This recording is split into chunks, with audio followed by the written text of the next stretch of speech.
buenas a todos.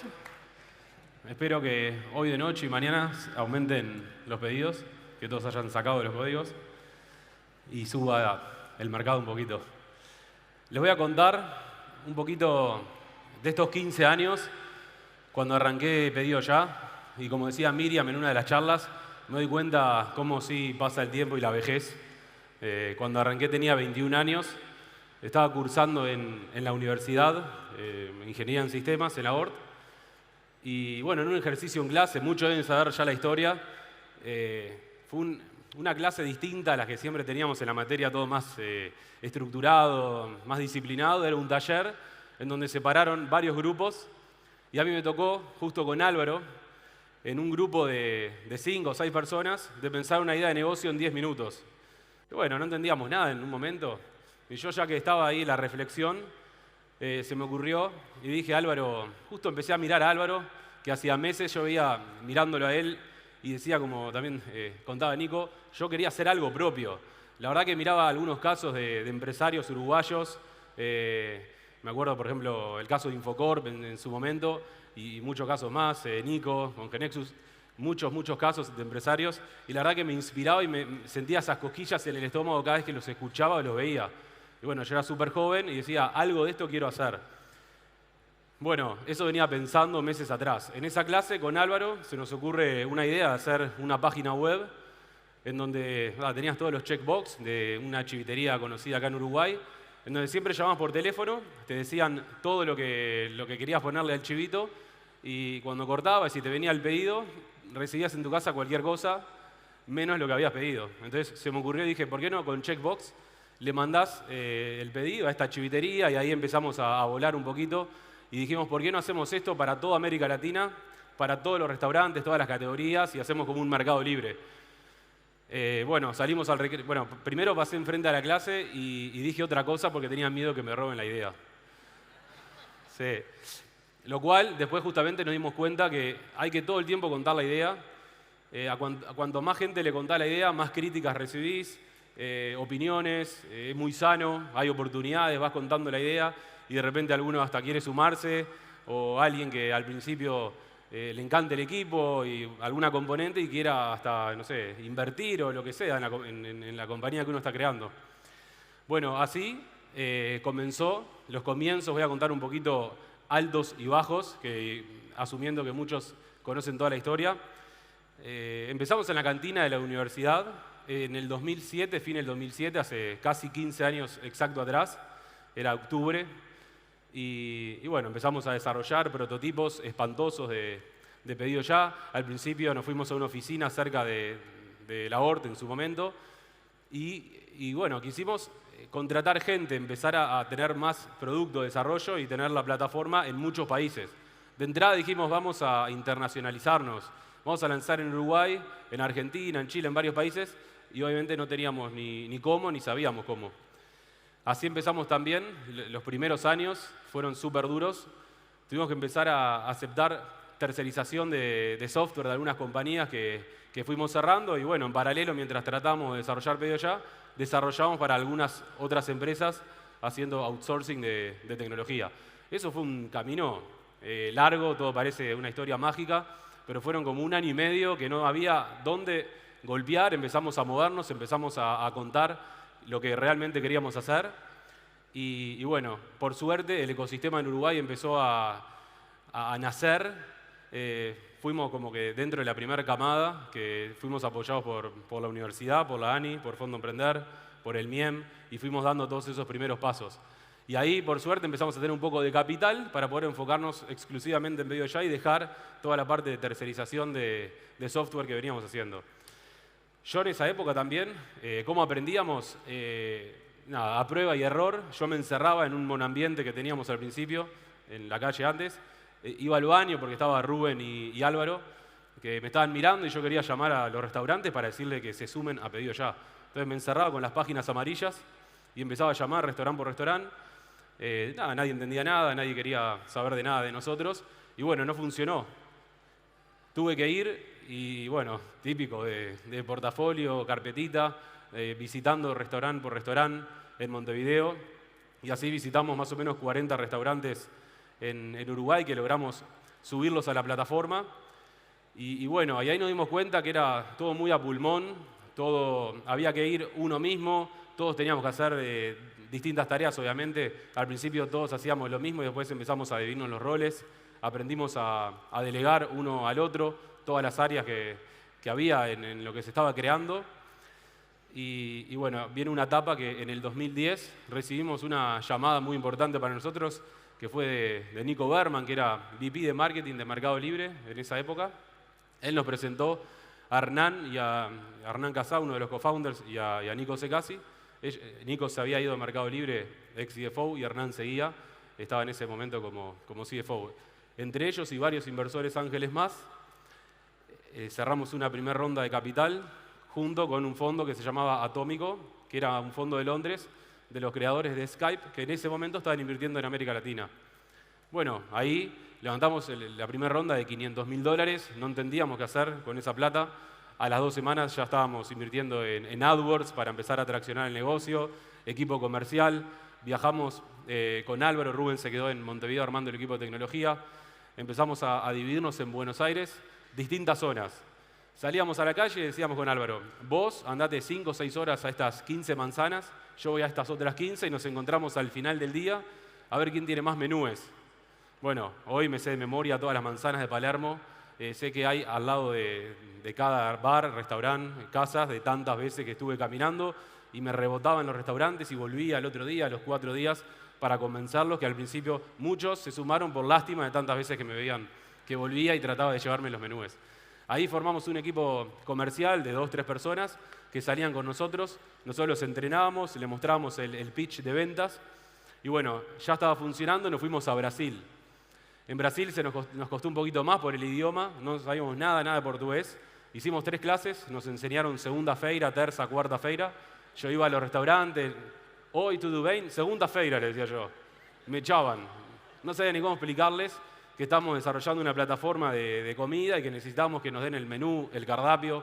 Nos costó 2 meses. En ese momento importante también se sumó Karen a la compañía, que bueno, fue la directora comercial durante más de 10 años. Bueno, ella nos salvó en Brasil, vino a San Pablo, realmente cerró como 100 restaurantes y por suerte empezamos a contratar también ahí personal de ventas y empezó a escalar la compañía. En esa época seguimos levantando rondas porque íbamos quemando dinero y obviamente el revenue era mucho más bajo de los gastos, pero estábamos con la convicción de que íbamos a crear un gran negocio en América Latina. Y los inversores confiaban en nosotros, seguían apoyándonos. Y así, entre el 2011 y el 2013, cerramos $7,5 millones de funding. En el 2013 estábamos en muchos países de América Latina, lo cual ahora también les voy a contar, porque suena todo maravilloso. Éramos 15 mercados en América Latina, pero en cuáles realmente era un negocio sólido, sano y complicado, que si nacía un nuevo equipo con mucho funding, y pocos de ellos eran robustos a la fecha, eran mercados muy chiquitos, lo cual ahora después les voy a contar por qué hoy en día, con el diario del lunes, para mí es mejor enfocarse en algún mercado, ya sea un mercado grande donde uno pueda lanzar, o si uno vive, por ejemplo, acá en Uruguay, o en Argentina, en Chile, o en cualquier país de América Latina, lanzar en su mercado, porque capaz que es más fácil, o tiene más contactos, y rápidamente ir a un gran mercado y enfocarse. Crear un negocio sólido, mostrar los unit economics, que son el flujo de las variables principales del negocio, cómo avanzan y cómo van mejorando, en vez de ir a 10 países al mismo tiempo. También uno se va dando cuenta que las rondas de inversiones a veces suenan grandes, pero cuando uno está ejecutando, contratando gente, talento, marketing, equipo, se acaban rápido o no duran 12, 15, 18 meses. Por eso es mejor enfocar en una zona o en un país, esto en el caso nuestro de consumer, pero si obviamente es un negocio escalable, global, también igual capaz que a veces es mejor enfocarse en una región entera en vez de directo a todo el mundo. Bueno, así fue que en ese año 2013, atando lo que les comentaba, éramos el player sexy en América Latina por la cantidad de países que estábamos para lo que se venía desarrollando en el mundo. Estas compañías como pedido ya de comida que estaban en Europa, en Estados Unidos, principalmente.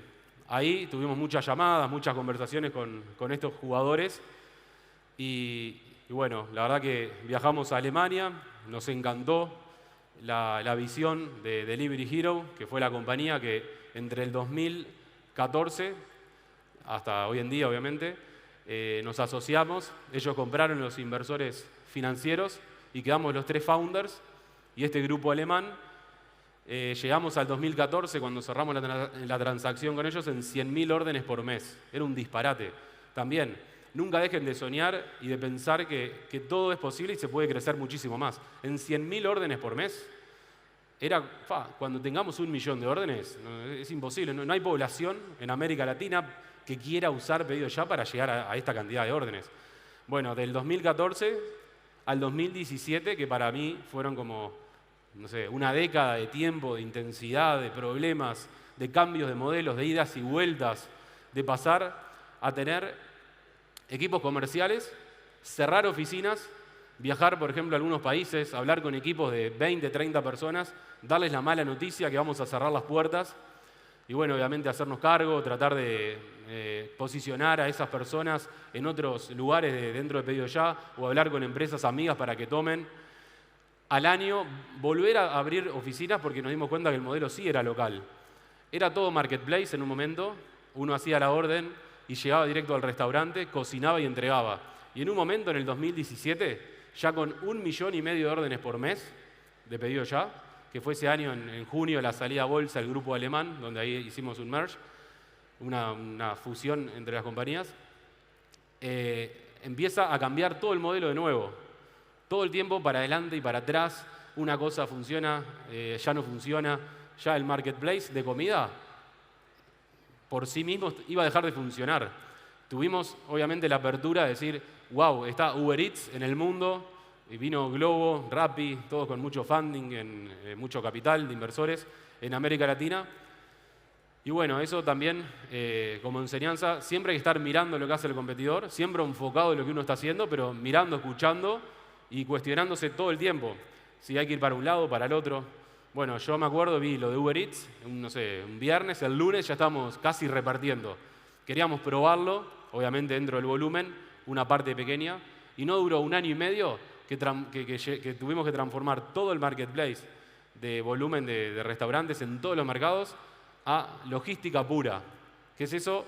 Todo el volumen de Pedido Ya entregado por los repartidores. Por eso empezaron a ver en varias ciudades donde tenemos presencia todos los repartidores vestidos de rojo y bueno, y de todos los otros players que empezaron a prometer menos de 30 minutos de entrega, lo cual también mejoró muchísimo la experiencia del usuario, que ya sabía dónde estaba el repartidor en el mapa. Al nosotros controlar la entrega, podíamos justamente acortar los tiempos. Una persona quería comer y no quería esperar 1 hora y media, quería esperar media hora, 40 minutos, menos de media hora. Bueno, por ahí fuimos y cambiamos el modelo. También lo que nos pasó fue que desde Uruguay, nuestro headquarters, oficina central, teníamos todos los gerentes de todas las áreas, los directores, el C-level, le llamamos. Todos ellos tomaban las decisiones en Argentina, en Colombia, en Perú, en Ecuador, en Bolivia, en todos los países. Cuando transformamos el negocio a logística y a empezar a tener dark stores, que eran las cocinas ciegas y los supermercados ciegos, necesitamos gerentes generales locales en cada mercado.